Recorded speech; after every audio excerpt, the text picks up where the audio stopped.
Let's go. Wide Receiver University class is now in session. If you're a player that's struggling to get some playing time, or you're just on the brink of, cracking that dress roster every week, this video is going to help you out a lot, because what I'm going to tell you today is I'm going to give you 3 ways on how to improve your chances on being a starter. But first, I got to hit you with the intro, because sometimes you just got to remind them. How about the rookie who had a block punt in the first half and just scorched maybe the best corner in the Canadian Football League? And he's going to load it up and go deep, and he's got Simon Eyes. Everybody told you you're not going to make it. Man, it's time to rain. That's a 4-4-7, I don't know if you can see that.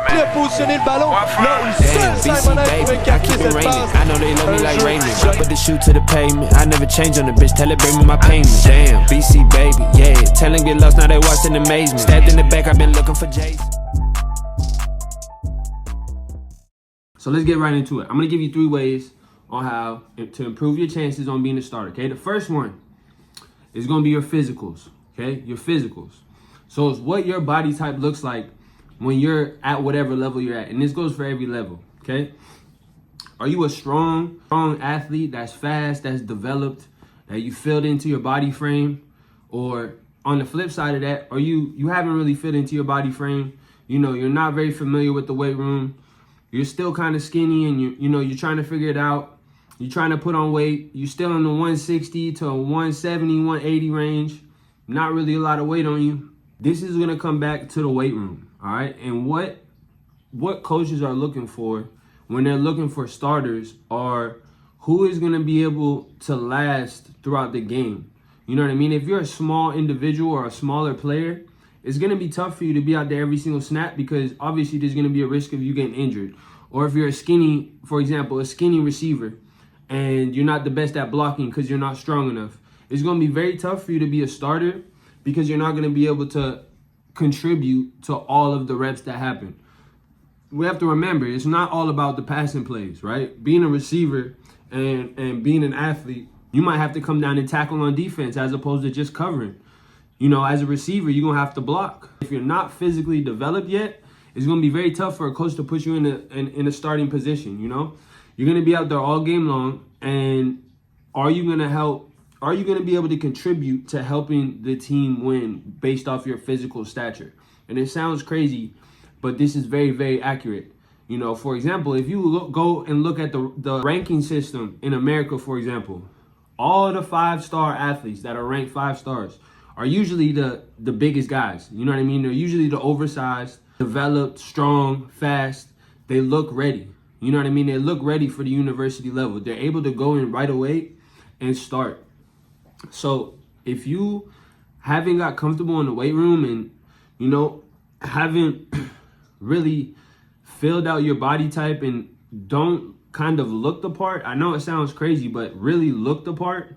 If you still look like a high schooler and you're in university, or, if you're a very undeveloped high school player, it's going to be very hard for the coach to be able to put you in the start, because he has to have faith in you that you're going to be able to, meet the physical demands of being an every down starter. We see this a lot of time too, like, especially when it comes to university, players redshirting, right?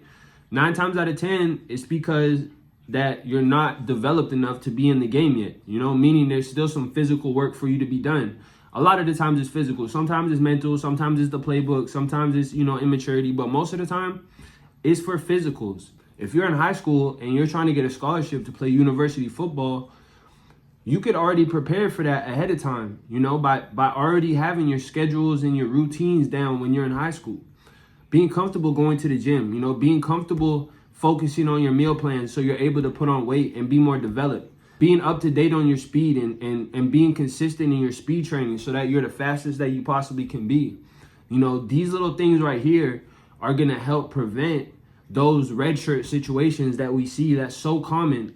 We're at a very different time in football now, especially when it comes to university and professional, to where these schools, they don't really want to develop athletes anymore. Used to be in redshirt a year or two and then get physically developed, stay in the gym, put on some weight, fill out your frame a little bit, and then you'll be able to get playing time.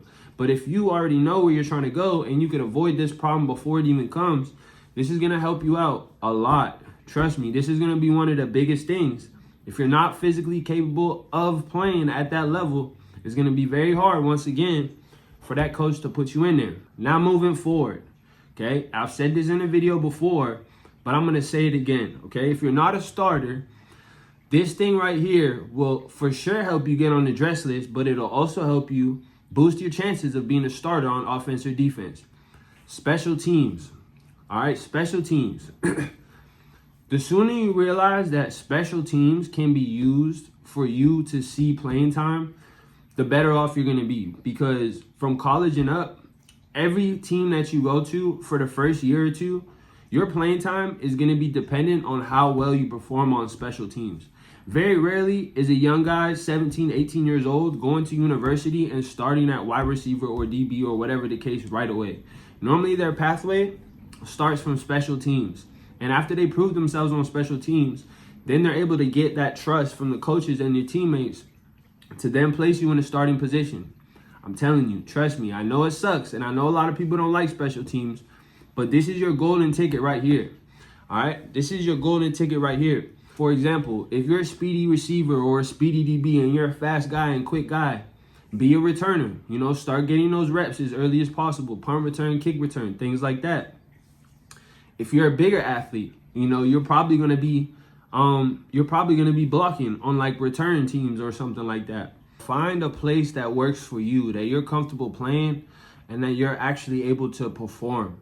You know, I'm telling you, it's going to help you out in the long run. It's all about how much value can you add to the team outside of offense or defense. You know, if you're a guy that doesn't get to start offense or defense, but you're a badass special teams player, that'll get you a dress spot right there.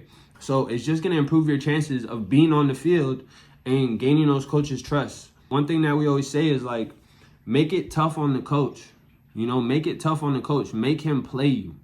Make him play you by just being able to do so many different things. Can you hold the field goal? Can you kick the ball? Can you play gunner on punt? Can you block on kick return?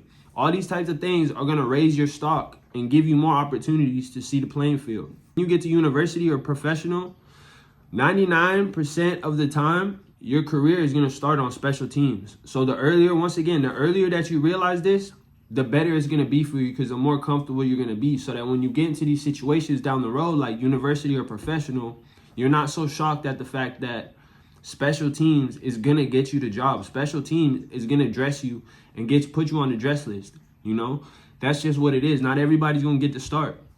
So you have to find a way to add value to the team outside of just your position. Now we're on to the last thing. The third thing that's going to help you be a starter. All right. Consistency. Consistency is absolutely king. Okay. Can you consistently win your reps? Can you consistently win your reps? Are you a guy that, you know, makes a good play every 6 or 7 plays? Or are you a guy that consistently does what you need to be doing? To consistently catch the ball, consistently get in the end zone.